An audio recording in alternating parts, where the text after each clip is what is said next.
노년이 외롭지 않으려면 김교환. 복지관에서 즐거운 단체 생활을 즐기는 시니어들의 모습.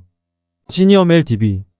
최근 통계에 의하면 우리나라는 전체 가구의 40%가 혼자 사는 1인 가구로 800만 정도인데 그 중에서도 독거노인 가구가 200만 정도로 자식과 부모가 함께 사는 가정이 점점 줄어들고 있다.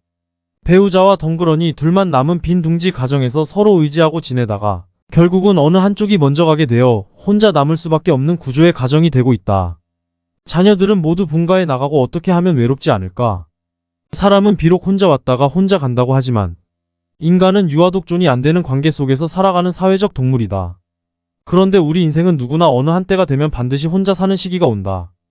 이는 핵가족화로 인한 배우자와의 사별 후 자녀와 동거하지 않는 부모의 삶이 큰 원인이 되고 있지만 고령사회가 되면서 독거노인의 증가와 함께 무연고 사망자가 늘어나서 2020년 통계청 발표에 의하면 무연고 사망자와 고독사가 각 3천여 명에 이른다고 했다. 누군가 불러주는 사람도 없고 마땅히 갈 곳도 없고 오라는 사람도 없는 상실감에서 오는 허탈과 외로움이야말로 고독사로 이어지는 정말 무서운 병이 아닐 수 없다. 그런데 지금의 노년 세대는 젊은 세대와 공부하고 노는 방식이 다르고 대화하는 방식도 다르다. 나이 우선의 위계 질서가 체질화된 노년 세대들의 기준으로는 개인주의의 현 세대와 문화적 충돌을 일으킬 수밖에 없다. 따라서 고독을 친구로 내 방식대로 돌고 돌아서 마지막 문턱은 결국 자기와의 싸움이다. 우리는 은퇴 후 동기회, 동창회, 취미동아리 등 많은 모임을 만들고 달력에 동그라미를 쳐가면서 바쁜 척 수선을 떨지만 집으로 돌아오는 길은 역시 외롭고 허전하다. 그렇지만 외로움은 마치 대낮에 눈을 감고 어둡다고 외치는 것처럼 마음의 문을 닫았을 때 생기는 병으로 오직 자신에게 달린 문제라고 생각할 수도 있다. 스스로를 소외시키지 않으면 소외당하지 않는다. 이웃과 친구 되는 법을 배우자. 지금은 가족이 서로 떨어져서 사는 핵가족화된 현실에서 국가사회의 복지정책으로 일상의 생활을 같은 공간에서 함께하고자 하는 사람들의 모임이 가능한 생활공동체의 조직이 잘 되어 있다. 주위를 살펴보면 경로당, 노래교실, 종합복지관, 문화센터 등 함께 모여서 재미있고 보람된 시간을 가질 곳은 얼마든지 있다. 스스로의 노력으로 잘 활용하고 적응할 수 있도록 하자. 또한 스스로 할 일을 찾아야 한다. 누구나 본능적으로 일하고 싶은 욕구가 있다. 따라서 일 자체에 몰입함으로써 외로울 수 있는 시간적 여유를 없앨 수 있는 것이다. 노년의 일은 넓은 의미로 돈벌이뿐만이 아니라 봉사활동이나 취미활동까지도 좋은 일거리다. 물론 복잡하고 힘드는 일보다 단순하고 편안한 일이 좋다. 노년의 여유와 즐거움을 포기할 정도까지 해야 한다면 무리다. 그리고 배움의 필요성과 즐거움도 알아야 한다. 시대 변화와 함께 실생활 적응 교육의 수요와 공급이 팽창하면서 삶의 현장에 필요한 배울 것들이 너무 많다. 노인대학, 종합복지관, 주민센터 등에서 생활교양, 취미활동, 건강관리 등의 프로그램이 운영되고 있다. 찾아가서 배우고 수다 떨고 남들과 교류하고 모든 사람들과 친구가 되도록 노력하면서 현실 사회에 적응하자. 그러면서 사소한 일상을 즐기는 법도 익혀야 한다. 세상이 왜 이래?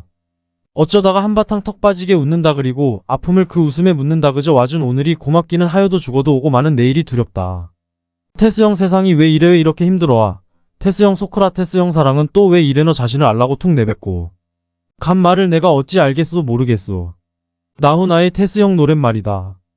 연이은 며칠간에 걸쳐 북한군이 백령도, 연평도 방향을 향해 포격을 퍼부으면서 민족이는 동족이란 개념은 우리의 의식에서 삭제되었다라고 선전하고 있으니 이제는 언제 전쟁이 일어나도 이상하지 않을 긴박한 처지의 나라가 되어가고 있다.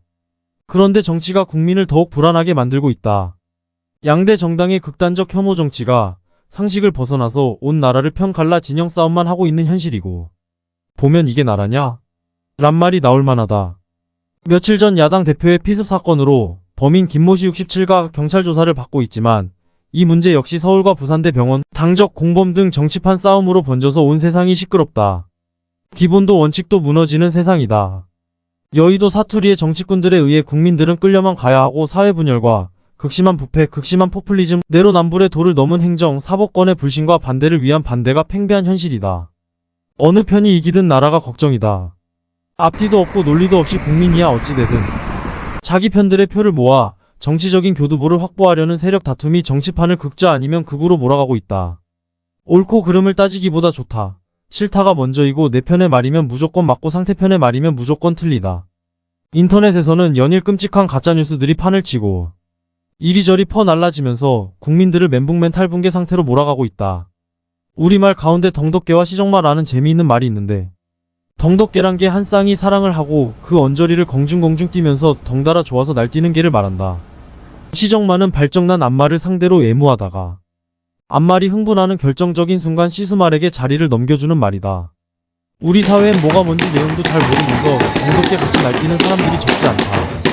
또 시정마처럼 실컷 이용만 당하고 버려지는 헛똑똑이 바보들도 많다. 누가 슬며시 충동질만 하면 덮어놓고 덩덕개처럼 날뛰는 사람들이 판을 치며 고소 고발이 난무하는 세상이다. 통제가 불가능한 유튜브의 바람잡이 영향도 있지만 각계각층의 덩덕개와 같은 사람들이 얼마나 많은가. 올해는 덩덕개들과 시정마들의 선동이 그 어느 때보다 노골화되고 극에 달하기 쉬운 선거의 해이다. 우리 모두 정신을 똑바로 차리고 중심을 잃지 않는 한 해가 됐으면 하는 바람이다. 세상을 살다 보면 할 말 못할 말이 있다. 들어서 기분 좋은 말, 가슴 아픈 말, 칼보다 더 무서운 말도 있다. 인간은 생각하는 동물이라고 했다. 이성을 갖고 얼마든지 마음먹기에 따라 자신을 다스릴 수도 있는데 조금만 참고 차분한 마음으로 주위를 돌아보자. 자신이 소중한 것처럼 남도 소중하다. 노인강령의 우리는 사회의 어른으로서 항상 젊은이들에게 솔선수범하는 자세로 가정과 사회로부터 존경받는 어른이 되고 경로 효친의 윤리관과 함께 청소년을 선도하고 젊은 세대에 봉사하며 사회 정의 구현에 앞장선다. 라고 했다. 아무리 세상이 어지러워도 말없는 다수가 나라를 지킨다. 가진 것에 만족하며 살자. 오유지족이란 사자성어가 있다. 석가모니의 마지막 가르침을 담은 유교경에 나오는 나는 오직 만족함을 알 뿐이다라는 의미로 이는 작은 것으로 만족할 줄 알아야 행복을 얻을 수 있다는 말이다. 또한 남과 비교하지 말고 오직 자기 가진 것에 만족하라는 가르침이기도 한데 쓸데없는 욕심을 가지지 말라는 교훈을 주고 있다. 팁의 속담에 해결될 문제라면 걱정할 필요가 없고 해결이 안 될 문제라면 걱정해도 소용없다. 라는 말이 있다. 그런데 세상살이를 보면 월수입 100만원인 사람은 세금 내고 정말 빠듯이 살아가며 아프면 안 된다고 전전긍긍한다. 월수입 300만원인 사람은 자녀 학원비, 보험료 내면서 전전긍긍 살아간다. 월수입 500만원인 사람은 주식 투자도 하고 주택융자를 갚으며 전전긍긍 살아간다.